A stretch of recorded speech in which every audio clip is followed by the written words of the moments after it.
తన దగ్గర పాపపు సొమ్ము ఉంది, ఆఫ్రికాలో సంపాదించే సారా డబ్బు ఉందనే కదా మీరు ఇచ్చింది. ఎంత తీసుకుని ఇచ్చారు టికెట్ అనండి.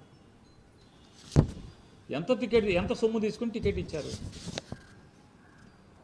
ఇప్పుడు ఈ సురేంద్ర నాయుడు కదా మిమ్మల్ని తీసుకొచ్చి బేరం మాట్లాడి ఇప్పించింది టికెట్ జయచంద్రారెడ్డికి.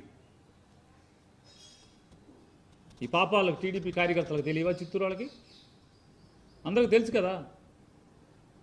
రోజు పార్టీ ఆఫీస్ దగ్గర ఉండే వాళ్ళకి కూడా తెలుసు కదా. శంకర్ యాదవ్ ద్రోహం చేసి జయచంద్రారెడ్డికి ఎంత తీసుకుని ఇచ్చారు టికెట్? ఇవాళ మీకు అటు దొరికేసేపటికి మాకంట కడతారా?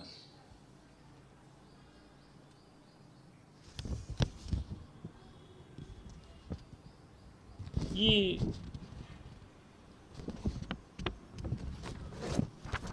అసలు ఏమన్నారు కోవర్ట్ అంటే ఏంటి? మామూలుగా మీ దగ్గర దొంగలు దొరికితే కోవర్ట. అసలు మా కోవర్టులందరినీ మీరెందుకు చేర్చుకుంటున్నారు? మంత్రి పదవులు ఎందుకు ఇస్తున్నారు? మీరు మా కోవర్టును చేర్చుకుని నూజివీడులో మంత్రి ఎందుకు ఇచ్చారు? మీరు మా కోవర్టును చేర్చుకుని రామచంద్రాపురంలో మంత్రి ఎందుకు ఇచ్చారు? మా కోవర్టును చేర్చుకుని మీరు బందర్లో ఎంపీ సీట్ ఎందుకు ఇచ్చారు? మీరు మా కోవర్టును చేర్చుకుని ఒంగోలులో ఎంపీ టికెట్ ఎందుకు ఇచ్చారు?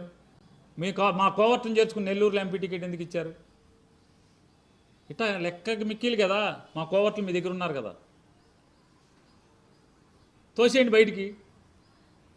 మరి వాళ్ళని సస్పెండ్ చేయరా? ఉంచుకుంటారా కోవర్టులని దొరికే వరకు? ఏం కొడుతున్నారు వాళ్ళ దగ్గర?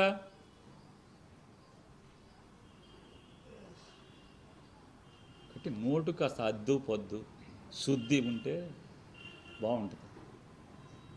పాపాలు మీరు చేసి మీ పాపపు కంపు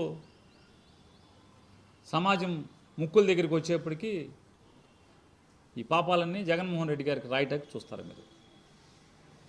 ప్రజలకు అన్నీ తెలుసు.